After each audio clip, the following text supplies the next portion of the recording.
Imagine a world where the very ground beneath your feet is a ticking time bomb.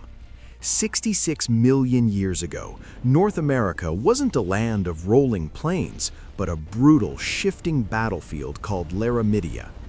Right now, as you listen, 10,000 tons of living flesh are beginning a journey that most will not survive. This isn't a parade, it's a desperate escape from a continent that has decided to stop feeding its children. We aren't looking at monsters, we are looking at the ultimate survivors. This is the Great Migration, and for the Edmontosaurus herd, the price of arrival is paid in blood. Did you know that a full-grown Edmontosaurus could weigh as much as an African elephant, yet they were forced to run for their lives across a desert of their own making? The sun hangs like a bloated pale eye over the northern floodplains. Once, this was a lush paradise of ferns and conifers, but the climate is shifting. The rains haven't come in months. For the herd leader, a massive, scarred matriarch we will call Eldra, the scent of the air is wrong. It smells of dust, ozone, and the metallic tang of drying mud. Around her, 30,000 Edmontosaurus are restless. Their duck-billed muzzles graze on scorched, brittle wood. There is no more green. The silence is broken by a sickening crack. A young juvenile, weakened by dehydration, collapses. Its legs fold like dry kindling. In the wild, there is no room for grief. As the youngster struggles to rise, the herd begins to move. They don't wait. They can't. To stay is to starve in a graveyard of dust. The vibration of 60,000 feet hitting the parched earth creates a low-frequency hum that can be felt for miles. It's a dinner bell for the shadows watching from the tree line. The migration has begun, and the first mile has already claimed its first victim. Behind the moving wall of flesh, the dust settles over a body that will never see the southern forests. The heat is an invisible predator, sucking the moisture from their lungs with every breath. This is the start of a 3,000-mile gamble against extinction. You think the Tyrannosaurus rex was a slow, lumbering scavenger? Imagine a 4-ton locomotive made of muscle and teeth, capable of crushing a car-sized skull in a single bite, lurking in the very path you must take. As the herd enters a narrow valley, the atmosphere changes. The wind dies down, and the only sound is the rhythmic thump of the migration. Suddenly, Eldra stops. Her throat sac inflates, emitting a low, vibrating honk that signals a red alert. In the tall, dead grass to the left, something is moving, not with the heavy gait of a herbivore, but with the calculated, silent grace of a killer. A Dakota raptor? No, this is something much larger. From the shadows emerges a subadult Tyrannosaurus. It's younger, leaner, and faster than the giants of the deep forest. It doesn't attack the whole herd. It watches for the gap. It targets the lag, the old, the injured, or the distracted. The predator's eyes are fixed on a female Edmontosaurus limping from a strained ligament. With a burst of speed that defies its size, the Tyrannosaur lunges. The herd erupts into chaos. This is the stampede reflex. Thousands of animals surge forward, a literal river of meat. If you fall now, you aren't killed by the predator, you are pulverized by your own kind. The Tyrannosaur slams into its target, the impact sounding like a wet car crash. The scream of the duckbill is cut short as 6-inch teeth find the vertebrae. The herd doesn't stop to fight back. They use the sacrifice as a window of escape. As the tyrant begins its feast, the survivors push harder into the heat, the smell of fresh blood lingering in their nostrils. What happens when the very water you find becomes a trap that boils you alive? The second week of the trek brings a new horror, the volcanic plains. Laramidia is a geologically violent land. As the herd descends into a low basin, they see it, a shimmering blue lake. For a group of animals that hasn't had a full drink in 5 days, it looks like salvation.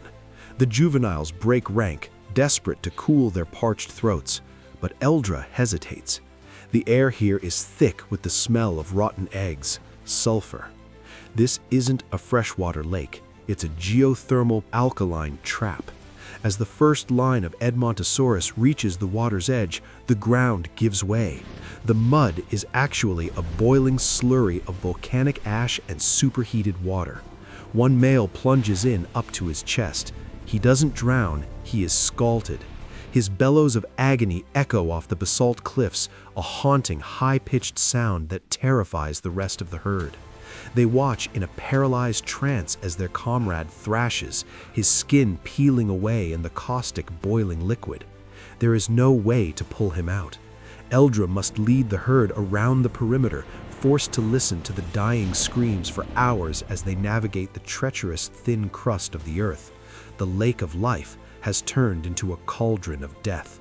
The climate isn't just changing the weather, it's turning the landscape itself into a weapon of mass destruction. By the time they clear the basin, 20 more are missing from the count. Imagine a river so wide you can't see the other side, filled with living logs that have teeth the size of steak knives and haven't eaten in months. The herd finally reaches the Great Crossing, a massive river system fed by the melting snows of the distant mountains. It should be a relief, but the water is a deep, murky red, churning with silt and debris.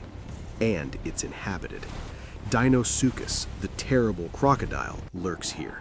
These aren't the crocodiles of today. These are 40-foot monsters that specialized in killing dinosaurs. The Edmontosaurus must cross. There is no other way to the southern plains. Eldra leads the way, plunging into the cold, fast-moving current. The water reaches their bellies, then their backs. Swimming is a desperate struggle for a 5-ton animal. Suddenly, a log nearby twitches. A massive tail breaks the surface, and a Dinosaurus launches itself like a missile. It latches onto the snout of a mid-sized Edmontosaurus and performs the death roll. The water turns a violent, frothy crimson. Below the surface, dozens of smaller crocodiles swarm, tearing chunks of flesh from the legs of the swimming giants.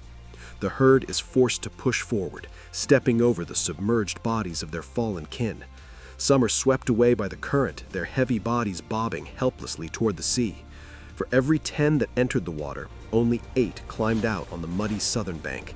They are soaked, exhausted, and shivering, but the river is behind them. Can you imagine the irony of surviving a tyrannosaur and a giant crocodile, only to be killed by a blade of grass? They have reached the southern plains, but the green paradise is a lie. The changing climate has brought a new competitor, invasive, tough, flowering plants and toxic ferns that the Edmontosaurus digestive system isn't evolved to handle.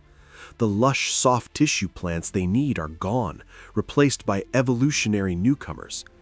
The herd begins to starve in the middle of a field that looks green. The calves are the first to show signs. Their ribs protrude and their once vibrant skin turns a dull, sickly gray.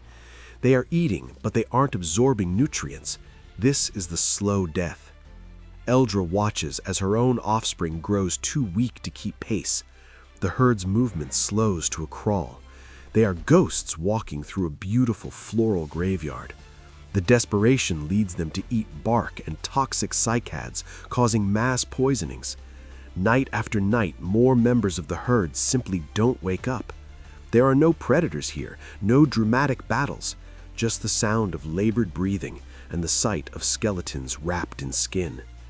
The Great Migration was supposed to be about finding life, but so far it has only been a long, slow introduction to the end of an era. Eldra looks toward the horizon, where the sky is turning an ominous, bruised purple. A storm is coming, but will it bring water or more destruction? What if the very air you breathe turned into a mixture of glass and fire, shredding your lungs from the inside out before you even felt the heat? The bruised purple sky Eldra watched on the horizon wasn't a rainstorm, it was a dry lightning storm, a frequent terror in the late Cretaceous. A single bolt strikes a petrified conifer, and within seconds, the parched plains are engulfed in a firestorm. But this isn't just fire. The wind is carrying volcanic ash from distant eruptions in the west. For the Edmontosauruses, this is a dual death sentence. The ash is composed of microscopic shards of volcanic glass. As the herd panics, Galloping away from the wall of flames, they inhale the gray haze. The glass shreds their respiratory linings, causing them to drown on their own blood. Eldra leads the stampede through a narrow canyon, the heat at their backs reaching hundreds of degrees. The sound is deafening, the roar of the fire, the crackling of ancient wood, and the terrified bellows of thousands of animals. In the chaos, the social structure of the herd shatters. Calves are separated from mothers. The strong trample the weak in a desperate bid for oxygen. When they finally break through to a scorched clearing, the fire has claimed 5% of their numbers. But the survivors aren't safe. Those who inhaled too much ash will die slowly over the next few days, their lungs turning to stone. The landscape is now a blackened moonscape, offering zero food and zero cover. They are walking on hot coals, moving toward a future that looks increasingly hollow. When the world stops providing food, the line between neighbor and meal disappears. Even the most peaceful giants have a breaking point. The starvation has reached a critical mass. The blackened earth provides nothing but ash. In this desperate state, the herd encounters a group of Quetzalcoatlus, pterosaurs the size of giraffes. These aren't just scavengers, they are opportunistic killers. They stalk the edges of the weakened herd on all fours, looking like demonic storks. But a more horrific sight awaits Eldra. A group of Troododons, small but highly intelligent predators, are not just waiting for the Edmontosaurus to die, they are eating them alive. Because the Edmontosaurus are too weak to run or fight back, the Troododons use their serrated teeth to nip at the soft tissue of the giant's hindquarters while they are still standing. It is a slow, agonizing process of being consumed piece by piece. But then, the ultimate taboo occurs. A massive male Edmontosaurus, driven mad by protein deficiency and brain parasites from the stagnant water, begins to chew on the bones of a fallen comrade. It's a grisly reminder that nature doesn't care about herbivore labels when extinction is on the line. The herd is no longer a community. It is a collection of walking corpses, each one a potential meal for the other. Eldra has to push them forward, away from the smell of decay that now defines their existence. In the darkness of a deep forest, the most dangerous predator isn't the one you see, but the one you hear, or the one that goes silent right before the strike. The remnants of the herd enter a dense, ancient forest of redwoods. The canopy is so thick that it's perpetually twilight. The temperature drops, and a thick fog rolls in, muffling the sound of their footsteps. This is the territory of the Nanotyrannus, or juvenile T-Rex, a predator built for stealth and agility in cramped spaces. Unlike the giants of the plains, these killers hunt in coordinated mobs. As the herd moves through the giants' trunks, animals begin to vanish.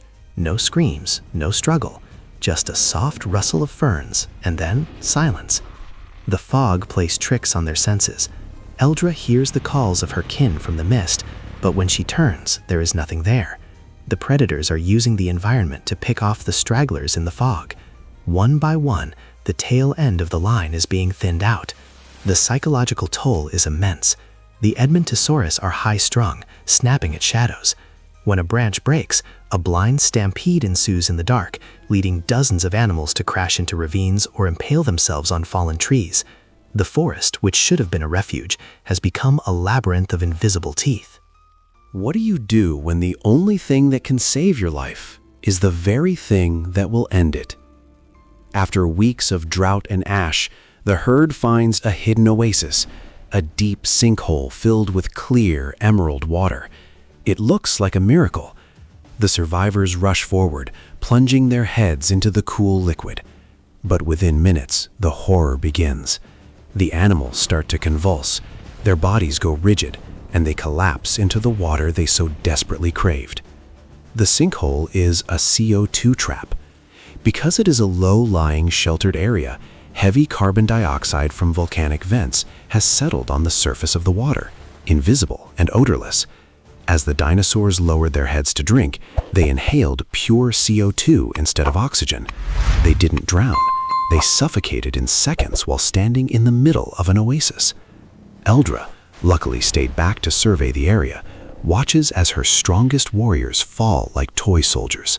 The water is surrounded by a ring of fresh corpses, a beautiful but deadly trap. To survive, the herd must move on without drinking, their thirst now a screaming agony that threatens to override their very will to live. They traveled 3,000 miles to find the eternal spring, but they arrived just in time to witness the end of the world. Finally, the landscape opens up. The air turns humid and salty. They have reached the southern coast, the legendary wintering grounds. There is green here, vast marshes of horsetails and succulent ferns. Eldra leads the ragged, skeletal survivors into the lush vegetation. Out of the 30,000 that started the journey, barely 3,000 remain. They have survived fire, ice, predators, and poison. But as they begin to feed, the sky changes. It's not a storm this time. A second sun appears in the north, growing brighter and larger by the second.